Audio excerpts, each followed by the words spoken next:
नमस्कार. जर आजच्या एपिसोडचा मी तुम्हाला शॉर्टमध्ये एक्सप्लेनेशन दिलं ना पूर्ण, तर असं बोलू शकता अशोक मामामध्ये ना नवीन नवीन लव्ह स्टोरी सुरू होत आहेत. एकीकडं भैरवी आणि राजन, दुसरीकडं ती नवीन मुलगी आहे तिचं नाव स्वप्ना आणि अनिश. हे काहीतरी ना कॉम्बिनेशन विचित्र बसते, मला समजत नाही, पण ठीक आहे, बघू आजच्या एपिसोडमध्ये काय काय घडलंय. नमस्कार. अशोक मामा आजच्या भागात आपण बघणार आहोत. इकडे अनिश स्टेअर्सवरती बसलेला असतो. तेवढ्यात तिथे भैरवी येते आणि म्हणायला लागते, अनिश जेवायला चल. तेव्हा तो म्हणतो, तुम्ही पहिले इन्सर्ट करून मला माझ्या घरातून हकललं आणि आता मला जेवायला बोलवताय, मला त्या घरामध्ये यायचं नाही आहे म्हणजे नाही आहे. तेव्हा भैरवी म्हणते, बाबांनीच तुला बोलवायला पाठवलं आहे, अनिश चल ना जेवून घे. तेव्हा तो म्हणतो, मी तर तुला इज्जतीत सांगतोय मला नाही यायचं, त्या घरामध्ये माझा अपमान झाला आहे, मग मला तिथे यायचं नाही. तेव्हा ती म्हणते, बाबांनी हे सगळं शिस्तीसाठी केलं आहे, जरा तरी समजून घे रे. तेव्हा तो म्हणतो, मला कोणाला समजूनच घ्यायचं नाही, मला तर पुरेपूर समजलं आहे, हे सगळं तूच घडवून आणलं आहे. तेवढ्यात तिथे स्वप्ना येते आणि त्यांचं सगळं बोलणं चोरून ऐकत असते. इकडे अनिश म्हणत असतो, हे सगळं तू मुद्दाम केलं आहे, तूनेच प्लॅनिंग करून मला घराबाहेर काढलं. तेव्हा भैरवी म्हणते, कसा वागतोय रे तू, तुला तरी कळतंय का, आपण डिसाईड केलं होतं ना, आपण एकत्र मिळून हा बिझनेस करू, आपल्या फॅमिलीला सपोर्ट करू. अनिश, मी खरंच खूप थकून गेली आहे, मला ही सपोर्टची गरज आहे, नवरा म्हणून थोडा तरी माझ्या पाठीशी उभा राहा ना. तेव्हा तो म्हणतो, कसला सपोर्ट आणि कसला काय, तू माझं काही ऐकते का, नाही ना, म्हणून मला माहिती आहे तुला माझ्याशी काही घेणं देणं नाही आहे, तू जाग इथून, मला नाही यायचं त्या घरामध्ये. भैरवी चिडून तिथून निघून जाते. अनिशचं हे सगळं बोलणं तिच्या मनाला खूप लागलेलं असतं. तर हे सगळं ऐकल्यानंतर इकडे स्वप्ना खूप खुश होते आणि म्हणायला लागते, भैरवी, मला तर वाटलं होतं तुझ्या आयुष्यामध्ये मी एखादी ठिणगी पेटवेल, पण तुझं आयुष्य तर ऑलरेडी बर्बाद झालं आहे. आता तू जसा माझा बिझनेस काढून घेतला ना, तसंच मी तुझा नवरा पळवणार आहे, तू बघच आता मी काय काय करते. ती खूप खुश असते. तेवढ्यात ती अनिशकडे बघते आणि गुपचूप तिथून निघून जाते. थोड्या वेळानंतर अनिशला भूक लागलेली असते. तो बाहेर जातो आणि बाहेरून त्याच्यासाठी वडापाव घेऊन येतो. तो वडापाव खायला जाईल, त्याच्यासमोर एक टिफिन येतो. ते बघता तो अनिश विचारतो, हे सगळं काय आहे. तेव्हा स्वप्ना सांगते, हे मी टिफिन घरून बनवून आणलं आहे तुमच्यासाठी. तेव्हा तो म्हणतो, गरज नाही, माझ्याकडे वडापाव आहे, मी तो खाऊ शकतो. तेव्हा ती म्हणते, आता तुम्हाला खरंच अशा परिस्थितीमध्ये बघून मला चांगलं वाटत नाही, प्लीज एकदा खाऊन घ्या ना, म्हणजे माझ्या मनालाही समाधान मिळेल, प्लीज एकदा खा ना, हे घरचं जेवण आहे, बघा तुम्हाला आवडतं का. तेव्हा तो फटाफट जेवायला लागतो. ते बघता ती खूप खुश होते आणि विचारते, खरंच तुम्हाला जेवण आवडलं का. तेव्हा तो म्हणतो, ही भाजी माझ्या आवडीची सुद्धा नाही आहे, पण तुमच्या हाताला खरंच चव आहे, म्हणून तर मी आवडीने खात आहे. तेव्हा ती म्हणते, जर असं असेल ना, तर जर तुम्ही हा डब्बा पूर्ण फिनिश केला तरच मला वाटेल की तुम्हाला माझं जेवण आवडलेलं आहे. तेव्हा अनिश फटाफट तो डब्बा फिनिश करायला लागतो. पण हे सगळं बघून स्वप्नाला खूप आनंद होत असतो की हळूहळू का होईना अनिशच्या मी जवळ येत आहे. ती त्याला पाणी देण्याच्या बहाने टच करायला जाते. तेवढ्यात अनिश पाणी पितो आणि तिला बॉटल वापस करतो. तेव्हा ती म्हणते, असंच तुम्ही किती वेळ रस्त्यावरती बसणार आहेत, हे काही सेफ नाही आहे, वातावरण थंड झालं आहे आणि माणुसकीच्या नात्याने तुम्ही तुमच्या घरी का जात नाही. तेव्हा अनिशच्या तोंडातून शब्द निघत नसतात. तेव्हा ती म्हणते, सॉरी, मी जरा जास्त पर्सनल विचारलं ना, खरं म्हणजे आपली एवढी ओळख सुद्धा नाही आहे, पण तरी सुद्धा मला असं वाटलं तुमच्यासाठी एवढं करायला पाहिजे. आणि जर तुम्हाला हरकत नसेल तर तुम्ही एक काम करू शकता, तुम्ही माझ्या घरी राहायला येऊ शकता, जर तुम्हाला काही प्रॉब्लेम नसेल तर. तेव्हा अनिश म्हणतो, नको, काही गरज नाही, मी इथेच ठीक आहे. तेव्हा ती म्हणते, आपली ओळख कमी आहे, पण काहीही लागलं तरी तुम्ही मला सांगू शकता, हक्काने बोलू शकता. हे ऐकल्यानंतर अनिशचा संशय थोडा वाढलेला असतो की ही मुलगी आपल्यासाठी एवढं का करते. दुसरीकडे मामा सगळ्या गोष्टींचा विचार करत असतात. तेव्हा ते म्हणतात, हे सगळं काय आहे, मी अनिशला कसं घरातून वापस घेऊन येऊ. त्याचा इगो, त्याचा राग एवढा जास्त आहे की त्याला बाकी काहीच दिसत नाही. इकडे मुलांची मस्ती सुरू असते. तेवढ्यात भैरवी सगळ्यांसाठी चपाती घेऊन येते. लगेच ईशान ती चपाती इराच्या ताटलीमध्ये टाकतो आणि म्हणायला लागतो, माऊ, आता इला दिली आहे ना, ही संपवणार आहे, माझं तर झालं आहे. मुलं लगेच हात धुवून रूमच्या आतमध्ये निघून जातात. तेवढ्यात मामांचंही लक्ष जेवणाकडे नसतं. तेव्हा भैरवी म्हणते, बाबा काय झालं, तुम्ही तरी जेवून घ्या. तेव्हा ते म्हणतात, नाही ग, तोंडाच्या खाली घासच जात नाही आहे. तेव्हा ती म्हणते, माझंही तसंच आहे. अनिशला मी बोलवायला गेली होती, पण तो इतका तुटत वागत आहे ना की बाबा मला समजत नाही त्याला मी कसं परत आणू. तेव्हा ते म्हणतात, भैरवी या सगळ्यामध्ये तुझा काहीच दोष नाही आहे, तू उगाच स्वतःच्या मनाला लावून घेऊ नको. तेव्हा ती म्हणते, मला सगळं समजते, पण माझाच नवरा असं वागतोय हे मला पटत नाही बाबा.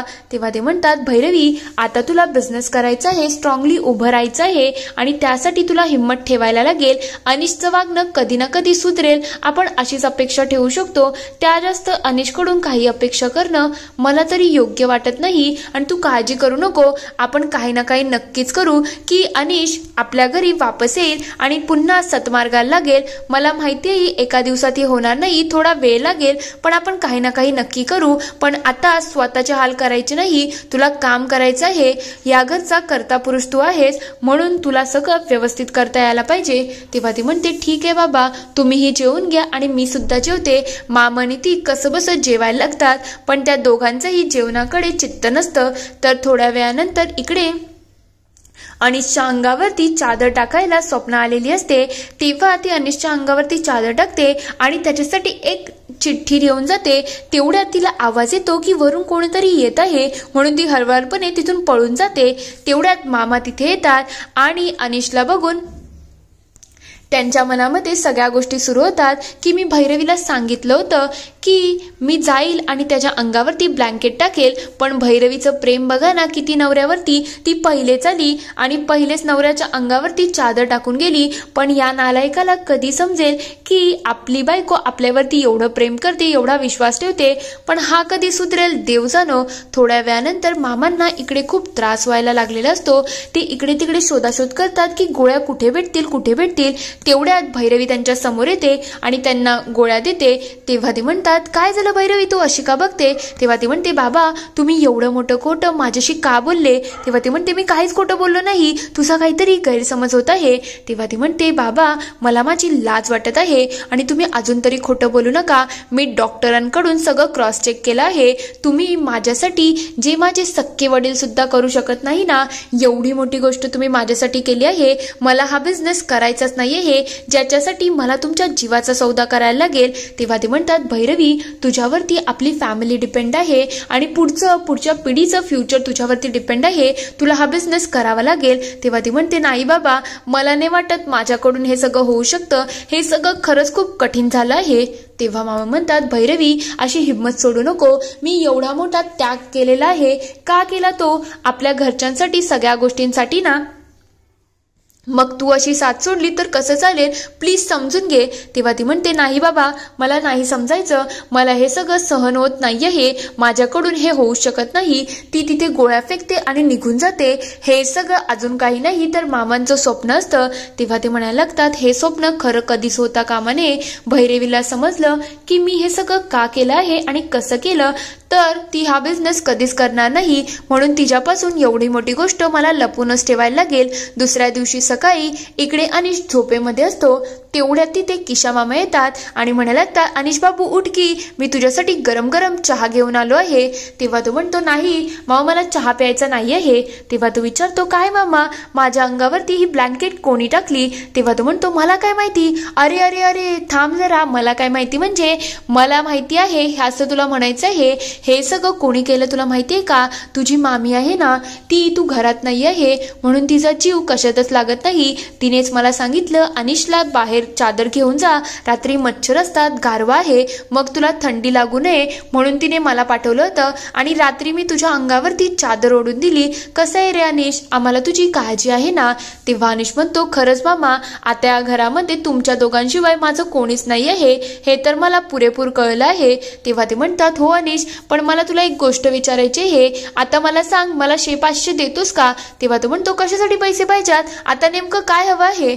तेव्हा ते म्हणतात, हे बघ आता तू घरचं तर काही खाणार नाही, मग तुझ्यासाठी नाश्ता पाण्यासाठी काहीतरी तर करायला लागेल ना, त्याच्यासाठी मी तुला बोलत आहे की तुम्हाला थोडे पैसे दे, म्हणजे कसं मी जातो आणि तुझ्यासाठी काहीतरी खायला घेऊन येतो, त्याच्याने तुला सुद्धा बरं वाटेल. तेव्हा तो म्हणतो ठीक आहे मामा, थांब जरा, मी तुला पैसे काढून देतो. आणि त्याच्या पाकिटातून 100 रुपये काढून देतो. तेव्हा ते म्हणतात फक्त 100 रुपये, जाऊ दे, तुझ्या नाश्त्याचं होऊन जाईल. आणि चहाचं काय, चहा पितोय का? तेव्हा तो म्हणतो नको मामा, मला चहा नाही पाहिजे. किशा मामा लगेच तिथून निघून जातात. तेवढ्यात अनिशचं लक्ष त्या चिठ्ठीकडे जातं आणि तो ती चिठ्ठी वाचायला लागतो. त्या चिठ्ठीमध्ये लिहिलेलं असतं, हक्क गाजवायला काहीतरी नातं लागतं किंवा ओळख तरी असावी लागते. आपल्यात तसं काहीच नाही आहे, तरी आय नो, पण कोणाची काळजी करणं आणि त्याची काळजी करून आपल्या त्याच्याशी हातभार करून देणं हेही इम्पॉर्टंट असतं. म्हणून हे सगळं मी केलं आहे. माणुसकीच्या नात्याने तुला कधीही एकटं वाटलं ना, तर तू माझ्याशी कॉन्टॅक्ट करू शकतो आणि या नंबरवरती कॉल सुद्धा करू शकतो. तेव्हा तो हे सगळं वाचून आश्चर्यचकित होतो की ही मुलगी अशी का वागते, म्हणजे हिची आणि माझी फारशी ओळख सुद्धा नाही आहे, पण माझे घरचे सुद्धा माझ्यासाठी जेवढं करत नाही तेवढं ही मुलगी करत आहे. म्हणजे बाहेरच्यांना माझी कदर आहे, पण माझ्या घरच्यांना माझी बिलकुल कदर नाही आहे. हे सगळं झाल्यानंतर त्याला खूप राग आलेला असतो की हे सगळं माझ्याच बाबतीत का होत आहे. इथे हा एपिसोड संपतो. पुढील भागात आपण बघणार आहोत. इकडे मुलं धमाल मस्ती करत असतात, ते इकडे तिकडे खेळत असतात. भैरवी त्या सगळ्यांना थोडी वैतागून गेलेली असते.